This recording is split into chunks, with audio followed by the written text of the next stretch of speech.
بس تعرف والله العظيم ازلمه ازلمه ازلمه لم من ده. يا ناس يا عالم اتقم الله وبطل من العاده هاي.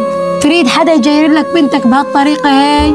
اي والله العظيم يوم القيامه لا تحاسبك من هذا بعيونك. فرحان قال والله جيرت بنت عمي. يخرب بيتك شنو نفسك هتقول لك ما تريد ولسه عم جير. على كل حال يا بس تسمح لي انا اروح على ولد عمي واعرف اسولفه. ولا يا بنتي ايش دي غير؟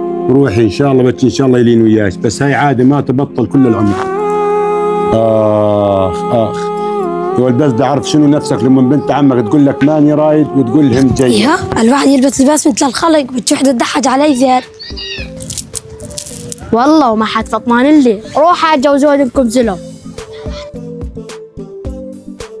يا الله يخرب بيتك شنو سويت؟ لا تسولفني انت ولك نمس. ليش يا وال؟ ليش يا وال؟ عليه من صوت بيناتهم بالعقاد. يا وال صحيح صمدت بس والله العظيم عيني عليك. بس تعرف والله العظيم ازلمه ازلمه ازلمه لم من دايخ. توك تعرف الزلمه؟ بس ما شاء الله بضعت الكل. يجي لدون هذولا أجلاني ولد عمها وتمور أمس وما ترضى تقول السلام عليكم.